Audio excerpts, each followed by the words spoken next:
Karena kita adalah respon kita terhadap kasih Tuhan Yesus Kristus yang sudah mengasihi kita terlebih dahulu. Seperti yang Martin Luther King Jr. pernah katakan, darkness cannot drive out darkness, only light can do that. Dunia ini hanya dapat diubah dan dimenangkan dengan kasih yang dilandasi dengan respon kita terhadap kasih Tuhan. Mengasihi itu bukan hanya dengan perkataan, tetapi dengan perbuatan dan dalam kebenaran. Itu tertulis di 1 Yohanes 3:18. Dan juga bukankah perintah kedua di Matius 22, karena kita setelah mengasihi Allah dengan segenap hati dan segenap jiwa dan segenap akal budi kita harus mengasihi sesama kita seperti diri kita sendiri. Seperti diri kita sendiri nih. Sekarang aku tanya, seandainya kata kalian lagi jalan, ketemu homeless, jaket kalian mahal ceritanya. Kalau misalnya kalian mengasihi orang mengasihi orang tersebut, mereka kedinginan. Pertanyaan, siapa yang akan memberi orang homeless tersebut jaket yang baru misalkan kalian beli? Possible nggak kalian kasih? Tidak. Kenapa? Ya karena kita nggak akan pernah mampu mengasihi sesama kita seperti mengasihi diri kita sendiri. Karena itu Yesus sudah datang duluan untuk menyatakan kasihnya terlebih dahulu dan menyelamatkan manusia. Dia yang sudah terlebih dahulu menunjukkan kepada kita bagaimana caranya mengasihi seperti mengasihi diri kita sendiri. Jadi hanya kita yang merupakan orang-orang yang percaya, yang benar-benar mengalami kasih Yesus. Dan kedua, memiliki hubungan pribadi dengan Yesus Kristus, personal relationship, maka kita juga dimampukan untuk mengasihi.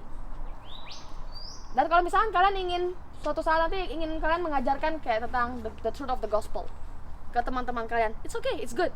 Tapi kalau kalian nggak punya kasih untuk mengajarkan mereka, itu sia-sia. Pertanyaan berikutnya, kenapa harus dengan kasih Kristus? Karena kasih Kristus terhadap kita adalah kasih yang agape, kasih yang tidak egois, kasih yang tidak bersyarat, dan tidak mengharapkan balas jasa. Kasih yang rela mengorbankan diri untuk orang lain. Kasih Allah itu kekal dan 100%. Tidak ada yang dapat kita lakukan untuk menambah dan mengurangi kasih Allah kepada kita, anak-anaknya. Kasih manusia itu seperti kabut pagi, yang sebentar ada, sebentar nggak ada, sebentar hilang. Kayak panitia juga, kadang-kadang nggak hilang. Di Hosea itu terus di Hosea 6:4. Kasih saya pun jujur seperti itu gitu. Contoh gampangnya deh, kalau kita sama orang kita kenal, maka kita akan lebih mengasihi daripada orang yang kasih yang kita gak kenal, benar? Itu secara common sense. Maka kasih manusia itu tidak kekal. Allah mengasihi kita tanpa mengharap jasa atau imbalan. Jadi berbeda dengan kasih manusia yang mengharap pamrih. Kasih manusia sering tidak kali suci dan memiliki motivasi yang tidak benar. Sering banget. Itu kalau kamu mau tahu, misalkan seandainya kata kamu berbuat sesuatu sama Tuhan, aku kasih kesannya. Dulu ke depanku sebelum aku menjadi orang percaya, aku senang sama volunteer. Tapi begitu aku tahu volunteer itu aku tuh gunanya untuk apa? Sepertinya kayak, well, I have the time, might as well just use the time untuk bantu orang lain gitu. Kita pikir ya membantu orang lain sudah soalnya manusia sebagai macam.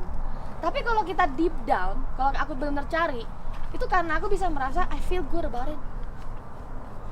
It feels like I feel so productive and effective. I use my time wisely. Gitu. Kayak that just makes me feel good about it. That's why I do it. Jadi intinya itu bukan lagi Tuhan, tapi intinya ke kita lagi sendiri. Ego.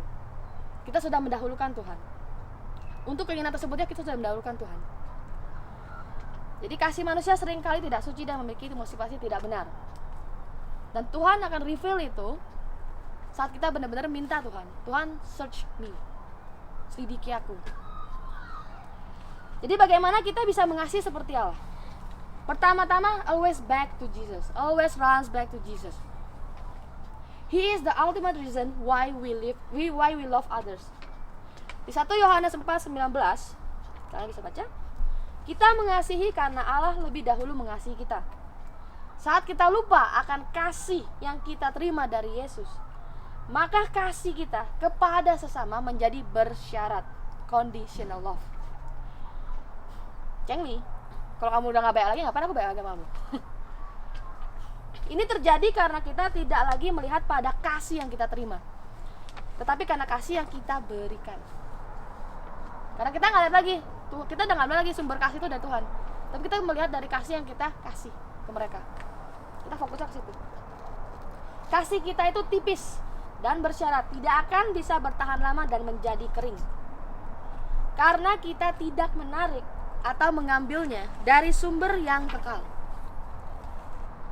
Kalau kita belajar nanti di Revelation 2:4-5, itu terus Jesus rebuke the church in Ephesus to remember their first love. Jadi Tuhan Yesus itu menegur gereja-gereja yang di Efesus, di Wahyu 2. Dia bilang gini, kamu telah meninggalkan kasihmu yang lama. Kasihmu yang lama dan cinta pertamamu, which is Jesus Christ. Dan karena mereka meninggalkan kasih yang lama, maka tuh mereka lebih tertanam kepada seperti ajaran-ajaran. Mereka lebih value teachingnya, value the knowledge, value the discipleship lebih daripada mereka mengasihi orang sesama mereka. Mungkinkah kita dapat mengasihi orang lain di dalam dunia sekarang yang membuat kasih menjadi dingin? Di Matius 24:12 itu tertulis, kasih di dunia ini akan makin lama menjadi dingin.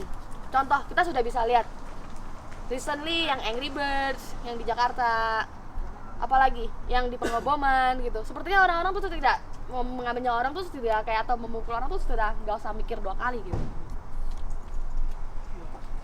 Tapi kita masih bisa mengasihi sesama kita dengan menerima kasih karunia Allah dan tetap tinggal di dalamnya. Itu grace. Kalian nggak bisa earn it. You don't earn grace. Grace is given freely by God. Tapi kalian bisa minta. Kalau kalian memang sulit mengasihi, aku orangnya sulit mengasihi. Apalagi sama adik-adikku, 3 ekor, masih kecil. Gampang dong, aku juga jadi diktator, ya kan? Aku pengen gede gitu. Dan karena aku pikir aku family, jadi ya aku bisa seenak jidat aja gitu sama mereka. Dan mungkin aku lebih baik sama teman-temanku daripada adikku gitu. Ini seperti yang sekarang gitu. Kadang tuh kita melupakan saudara seiman kita atau sama dunia karena kita cuma just to conform with the world gitu. Jadi serupa sama mereka gitu. We care about what they say.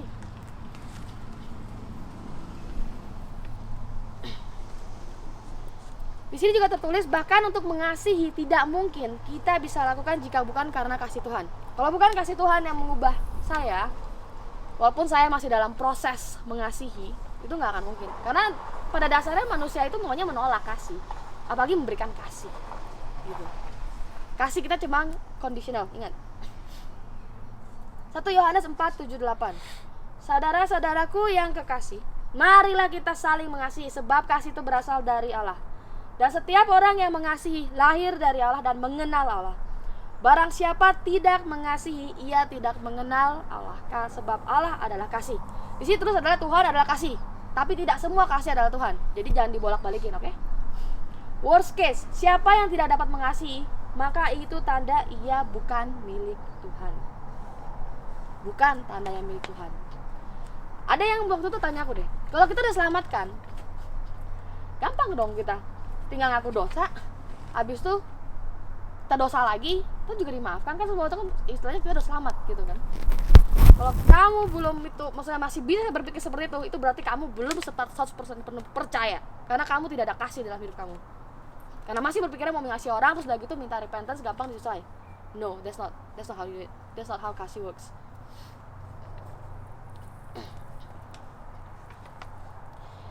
Sisanya baca ya di 1 Yohanes 4:7-21. Kalian bawa pulang nanti handoutnya. Itu aku gak masukin semua ayatnya, tapi kalian bisa baca sendiri di rumah. Balik lagi ke seperti surat Yesus di gereja Efesus. Kita harus kembali kepada cinta pertama kita, kembali mengasihi Yesus, kembali mengingat bagaimana hati kita saat pertama kali disentuh Tuhan. Kalau kalian memang belum merasakan hal itu, balik lagi ingat. Saat pertama kali kalian mengenal Tuhan Yesus atau Tuhan Yesus menemukan kalian. Saat kita yang hilang dan ditemukan olehnya. Saat kita pertama kali melihat kasih Tuhan dan jatuh cinta kepada Tuhan Yesus.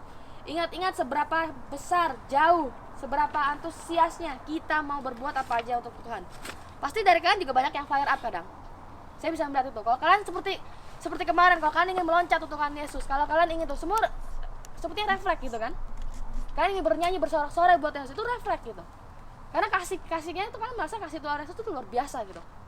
Tapi kalau kalian ada reason to do something because of Jesus, it's okay. Tuhan itu selalu bilang progression, not perfection.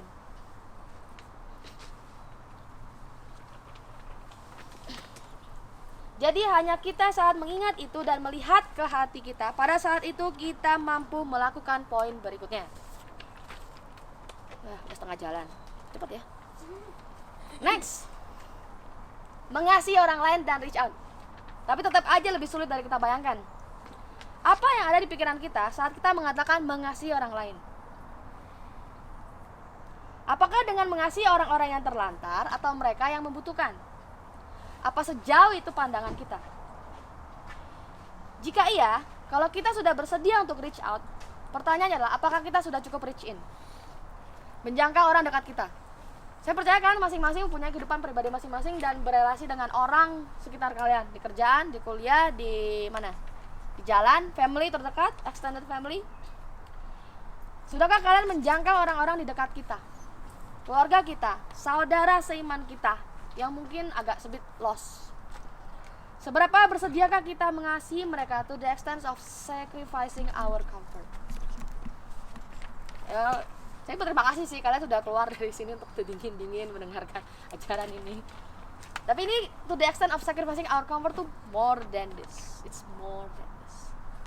Kadang tuh kalian mungkin harus jam 2 pagi, mungkin harus jalan atau kemana gitu. Seperti yang kawan kemarin cerita, tengah malam subuh kalian telepon minta bantuan. Konsep Kristenan seperti apa yang ada di pikiran kita? Apakah kita hidup dengan membedakan waktu kita secular and sacred?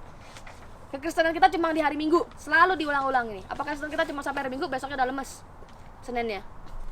Apakah sikap kita orang yang berbeda saat kita berada di lingkungan orang Kristen dan kita berada di dunia yang bukan orang Kristen? Apakah kita berbeda? Jujur saya ngakui, yes. Bisa jadi saya berbeda.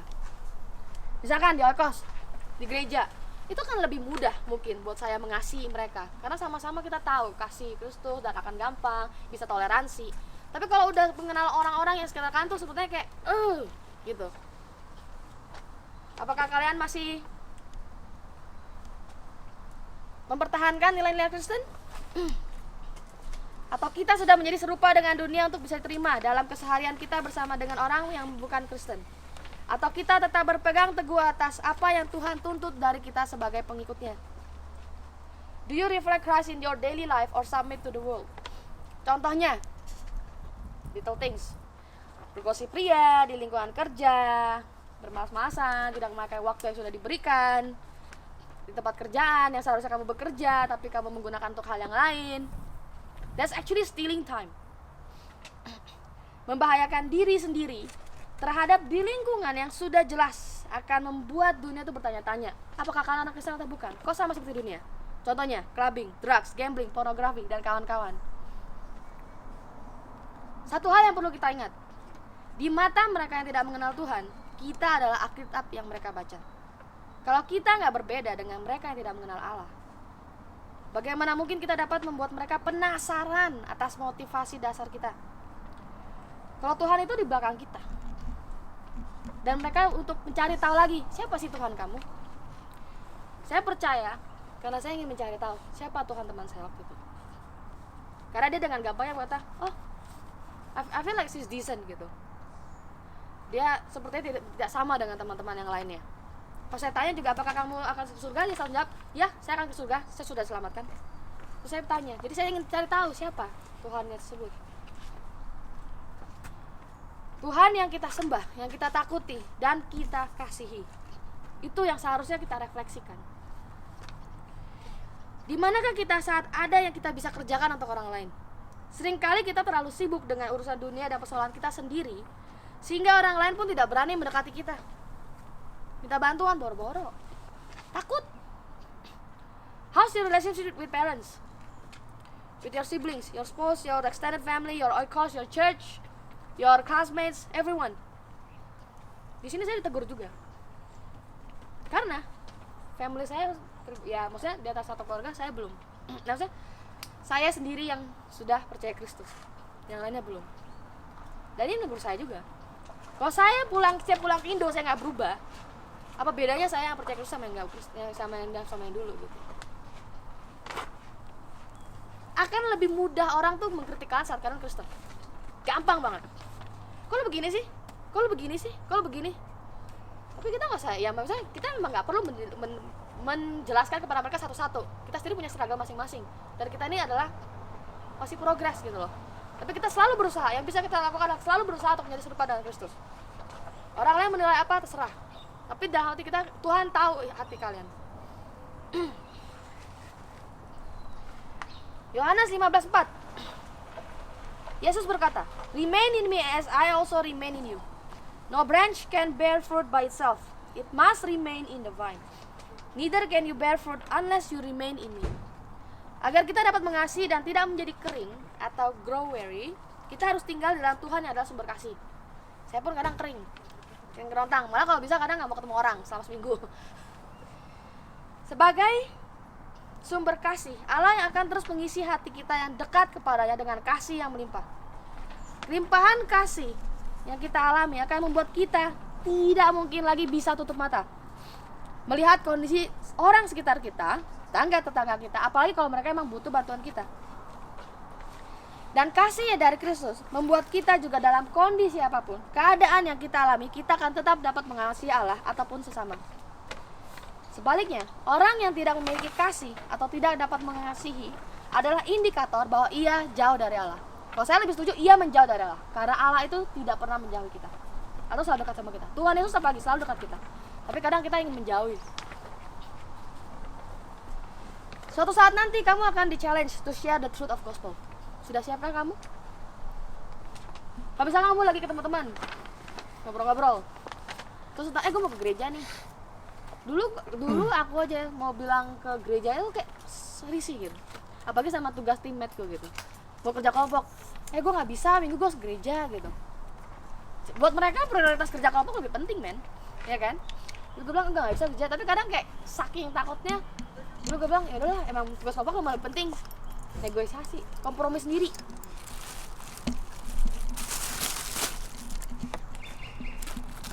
Sebab barang siapa yang berseru kepada Tuhan akan diselamatkan. Tetapi bagaimana mereka dapat berseru kepadanya jika mereka tidak percaya kepada kita? Tidak percaya kepada Dia. Bagaimana mereka dapat percaya terhadap Tuhan Yesus jika mereka nggak mendengar sama sekali tentang Tuhan Yesus? Bagaimana mereka mendengar tentang Dia jika tidak ada yang memberitakannya? Dan bagaimana dapat mereka memberitakannya kalau mereka tidak diutus? Seperti ada tertulis, betapa indahnya kedatangan mereka yang bawa kabar baik. Itu kalian itu semua dari kalian yang setiap yang percaya dalam Kristus itu diutus. Ada prerequisite-nya kalau kalian sedang mencoba untuk share tentang Alkitab dan Gospel. Sharing the truth takes humble act of obedience. It is driven out by a heart of love that matches the heart of our Heavenly Father to see no one lost to eternal death. Buat aku dulu mungkin cuma seperti mission gitu. Kayak nggak, ya udahlah ya. Gimana caranya gitu, maksudnya kayak ya just do it. At least I have done my duty gitu. Tapi kalau itu Tuhan tuh akan lebih, sepertinya mereka tuh akan lebih melihat Kristus. Kalau kalian tuh benar-benar karena melihat tuh, I want you to be saved. I want each of you to be saved gitu. Come to Jesus, don't come to me. I don't take credit of it gitu. Seperti itu gitu loh. Kalau kalian punya hati yang sama, mereka kan bisa lebih melihat itu. Beda dengan seperti orang yang langsung rebuke gitu. Kayak cuma sekedar kayak untuk membuktikan mereka salah dan saya benar. Itu nggak ada kasih antaranya. Itu kan seorang akan sulit menerima gitu. Tapi bukan berarti kita juga harus kompromi sama mereka. Kayak bilang, I don't want to offend them. But when you don't offend them, you offend Jesus. Banyak orang Kristen mundur dalam memberitakan Injil dengan berbagai alasan. Ada yang menganggapnya tidak terlalu penting, bukan menjadi bagian kita, hati kita nggak di sana, atau biarkan orang lain yang melakukannya. Coba dipikir, jika seandainya Yesus Kristus juga menganggap keselamatan kita tak terlalu penting, gimana rasanya? Mungkin saya juga nggak akan di sini. Dia juga nggak akan di sini. Kalau Tuhan Yesus sendiri nggak menjadi contoh buat saya, mungkin saya nggak akan di sini. Bukankah di Matius 28, 19, 20 Yesus memberi perintah untuk karena itu pergilah, jadikanlah semua bangsa muridku, dan baptislah mereka dalam nama Bapa, Anak, dan Roh Kudus, dan ajarlah mereka melakukan segala sesuatu yang telah kuperintahkan kepadamu. Dan ketahuilah aku menyertai kamu senantiasa sampai pada akhir zaman. Oke? Contoh kedua, ada yang memberitakan Injil tetapi takut dihina, disalahpahami, dimusuhi, dan dianiaya. Yesus Kristus telah mengalami semuanya itu bagi kita. Dia adalah Tuhan yang maha mulia, yang rela, benar-benar rela merendahkan dirinya menjadi manusia. Direndahkan, dimusuhi, dianiaya, dan bahkan disalibkan secara memalukan. Good Friday, we just passed that. Tahukah Anda, di saat kita berpegang teguh iman terhadap Yesus, walaupun kita kadang dipandang bodoh, aneh, naif, apalagi dan sebagainya, sebenarnya itu menarik perhatian mereka, menarik perhatian soal sekitar mereka. Mungkin mereka nggak bilang, tapi sebenarnya kenapa ya gitu. That's what happened to me. Dan sini masalah untuk kita, pendapat siapa yang lebih penting bagi kita? Orang-orang di dunia ini ataukah Yesus yang telah mati menanggung dosa kita? Jujur saya masih struggle dengan ini juga. Waktu saya mulai diminta untuk reaching out, saya bilang, Tuhan saya enggak. I thought like it's just the best that the expert can share with you guys gitu. The expert of reaching out. Kayak belum deh, kayak sampai itu saya ada orang yang datang ke saya, aku melihat Kristus lu di dalam kamu, gara-gara kamu aku percaya. Belum pernah ada yang datang ke saya seperti itu. Tapi yang saya tahu adalah saat Tuhan ingin mengajarkan kepada kalian, Tuhan akan mengajarkannya terlebih dahulu kepada orang yang akan mengajarkan kepada kalian. Dan itu yang saya dapat. Dan ini teguran untuk saya juga gitu. Dan ini saya share ke kalian karena ini really happen. Apalagi kalau kita sudah hidup di the time is near gitu. Waktu yang benar zaman, yang sudah di akhir zaman gitu. Kalian sudah sampai mana? Berapa dalam hidup kalian yang sudah menjadi Kristen, sudah berapa lama? Sudah berapa sejauh berapa waktu yang kalian sudah spend untuk mengasihi orang lain, apalagi untuk menjangkau, lebih-lebih untuk mengasih tahu mereka gitu tentang kebenaran akan ini gitu. Ada yang rindu memberitakan Injil tetapi bingung dan nggak tahu bagaimana caranya. Ini sepertinya kalau saya bilang lebih ke arah ke ada yang mau jadi misionaris, ada yang mungkin cuma sekedar pengen I wanna talk with my friend with offer coffee gitu. Tapi Tuhan apa yang mengajarkan, misalnya nggak usah mengajarkan, men-share tentang mereka, tentang Yesus gitu. Bagaimana caranya Tuhan? Tuhan gak akan pernah mengutus hamba-hambanya tanpa memperlengkapi mereka dengan segala sesuatu yang diperlukan. God calls all His people to serve Him. We are saved to serve. Kita yang percaya Tuhan panggil untuk menjadi His priest. Di sini hebatnya kita. Kita menjadi perantara. Perantara antara mereka yang belum percaya dan Tuhan. Kita cuma perantara. Kenapa? Karena bukan kita yang merubah hati orang. Kita gak bakal bisa. Dan kalau kamu sudah mencoba mengubah hati orang, kamu telah mendahulukan Tuhan. Again. Kita cuma perantara.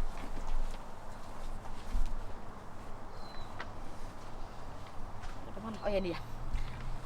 God gives us an amazing privilege to speak on His behalf and represent Him to others.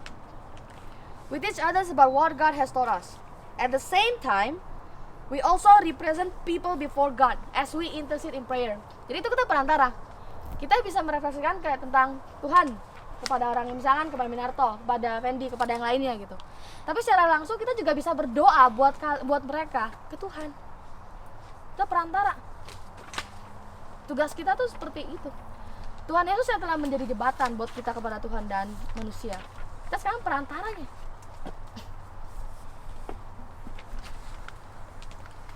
The truth about God equips and encourage us. The truth about God. Nah, dulu saya pernah baca sesuatu yang menarik.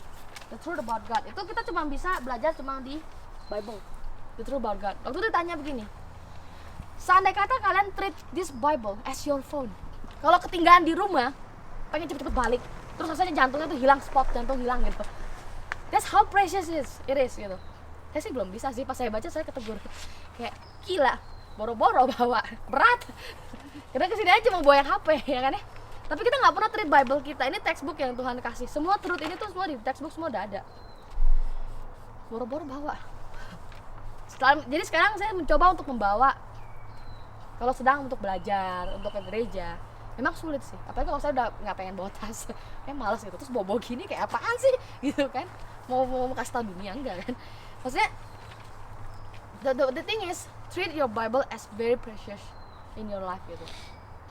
Kalau HP kita ketinggalan, kita buru-buru balik. HP kita hilang itu katanya kagetnya melihat tahu HP kita nggak di kantong, itu sama seperti mau mati katanya. Kayak rasanya itu.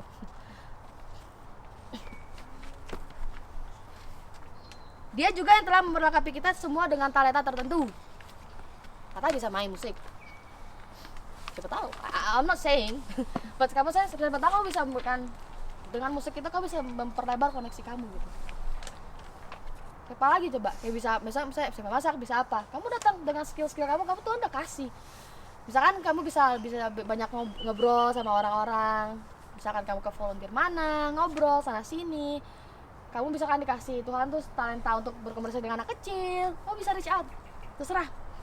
Pergunakanlah sedemikian rupa sebagai sarana untuk memberitakan Injil. Karena akan ada waktunya Tuhan telah menaruh orang-orang tepat di hidup kamu. Itu untuk diselamatkan. Tapi kalau kamu gak siap, hilang orangnya. Hilang satu jiwa. Sampai saat ini saya selalu bilang Tuhan sudah berapa banyak jiwa yang saya udah hilangin. Karena saya satu gak siap. Kedua saya gak mau. Ketiga rasanya gak waktunya Tuhan. Lastly, how do we share? Itu satu paragraf itu the conclusion. Simply share the person Jesus himself, and also through our act of love and service to others. Jesus is the only solution for all the problems in this world. You have to always point out and direct people to Jesus. Bukan surga dan bukan neraka. Not heaven or blessings as the reward, neither hell or suffering as the punishment. Bukan itu. Kalau di surga, kalian bayangkan surga seperti apa? Kalian bisa bayangkan ada tree of life, ada sungai, ada apa kayak happy-happy. Tapi kalau di surga itu nggak ada Jesus, mungkin kalian salah surga.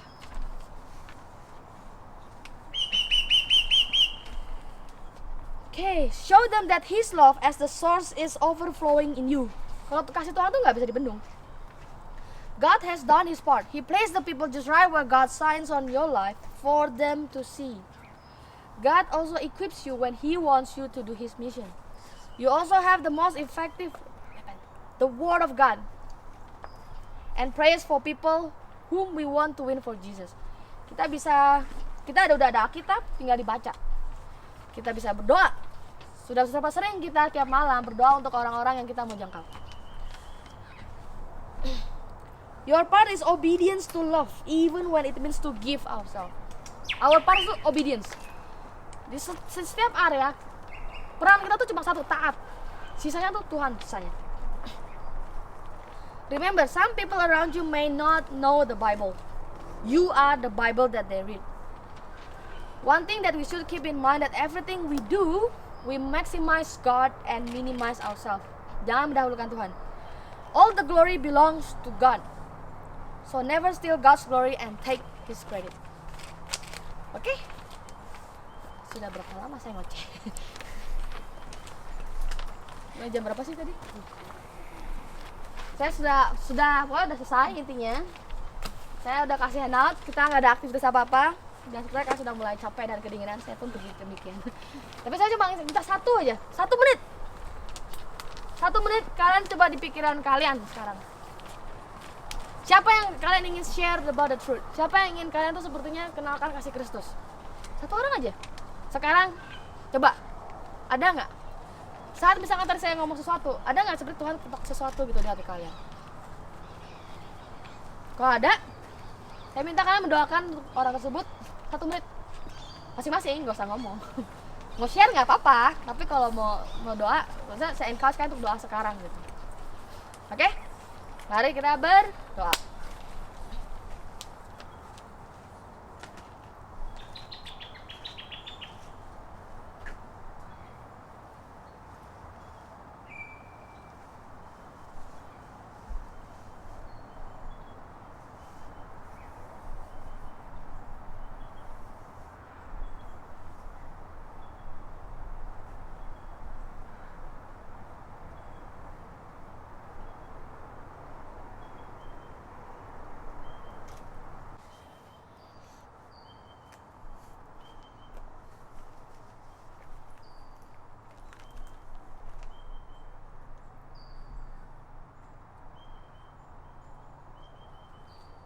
Bapa kami yang di surga, terima kasih Tuhan atas firman-Mu Tuhan hari ini Bapa.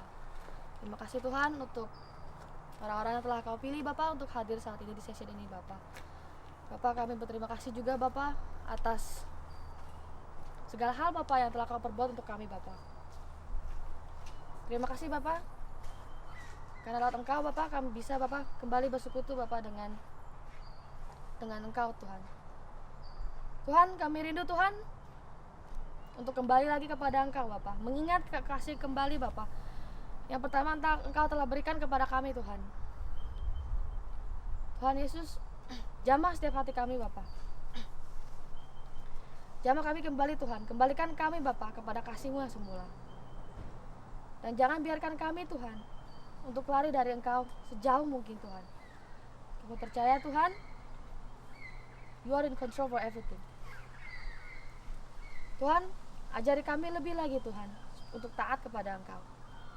Ajari kami kembali Tuhan kasih-Mu, sehingga kami juga bisa mengasihi orang lain. Sebagaimana Tuhan kami mengasihi diri sendiri, dan sebagaimana Tuhan Kau mengasihi hidup kami. Terima kasih Bapa, dan kami juga rindu Bapa untuk orang-orang yang kami simpan dalam hati Tuhan, untuk Engkau jangkau dan Engkau rubah Bapa. Sebelumnya Tuhan, rubah hati kami terlebih dahulu Tuhan, sehingga mereka bisa melihat Bapa, kemuliaan Engkau terpancar Tuhan dalam kehidupan kami Yesus. Thank you Lord Jesus for this precious time. In your precious name and for your glory. Amen. Oke, thank you ya. Sudah. Mari kita masuk.